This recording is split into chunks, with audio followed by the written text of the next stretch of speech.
Praise the Lord. ദൈവത്തിന്റെ വചനം രാവിലെ സമയം നമ്മോട് സംസാരിക്കുന്നു.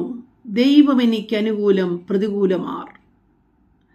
തന്റെ സ്വന്തം പുത്രനെ നമുക്ക് വേണ്ടി നൽകിയവൻ അതോടുകൂടെ സകലവും നമുക്ക് നൽകാതിരിക്കുമോ?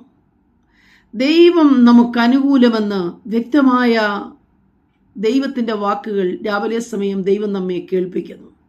നമ്മുടെ ജീവിതത്തിന്റെ ഉയർച്ചയിലേക്ക്, മുന്നേറ്റത്തിലേക്ക്, നന്മയിലേക്ക് നാം കാലുകുത്താൻ നോക്കുമ്പോൾ പലപ്പോഴും പ്രതികൂല ശക്തികൾ നമുക്ക് മുമ്പിൽ നിൽക്കുന്നതായി തോന്നാറുണ്ട്.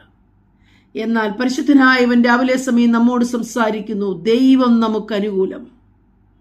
ലോകത്തിലെ ഏതു വൻ ശക്തികളും നിനക്ക് പ്രതികൂലമെന്ന് തോന്നിയാലും ദൈവം നിനക്ക് അനുകൂലമെങ്കിൽ പ്രതികൂലങ്ങൾ നിനക്ക് ഏതുമില്ല. മാത്രമല്ല, തൻ്റെ ഏകജാതനായ പിതാവിൻ്റെ വലത്തുഭാഗത്ത് സദാ ഇരുന്ന പുത്രനായ ക്രിസ്തുവിനെ നമ്മുടെ എല്ലാവരുടെയും പാപങ്ങൾക്ക് പ്രായശ്ചിത്തമായി ഒരു വീണ്ടെടുപ്പ് നൽകേണ്ടതിന് താണലോകത്തിലേക്ക് പിതാവ് അയച്ചുവെങ്കിൽ, അത്ര വലിയൊരു നന്മ നമുക്ക് വേണ്ടി പിതാവായ ദൈവം ചെയ്തുവെങ്കിൽ, നിശ്ചയമായും അതോടുകൂടെ ഈ ഭൂമിയിലെ മറ്റുള്ള കാര്യങ്ങൾ ചെയ്യുവാൻ ദൈവം വിശ്വസ്തനല്ലേ?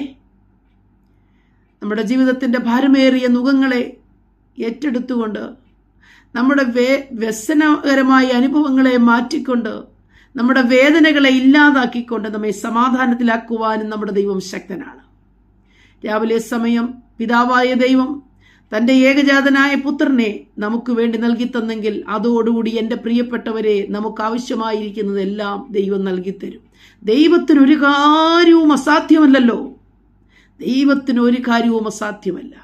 ദൈവത്താൽ സകലതും സാധ്യം തന്നെ. അതുകൊണ്ട് രാവിലെ സമയം ദൈവത്തിൻ്റെ പരിശുദ്ധാത്മാവ് നമ്മോട് സംസാരിക്കുന്നു. ദൈവം നമുക്ക് അനുകൂലം. നമുക്കെല്ലാം സാധ്യമാക്കി തരുന്ന ദൈവ സാന്നിധ്യം നമ്മോട് കൂടെ ഇരിക്കുന്നു. ദൈവം നമുക്ക് അനുകൂലം. ശത്രുവിന് നമ്മെ ഒന്നും ചെയ്യുവാൻ കഴിയുകയില്ല. ആമേൻ.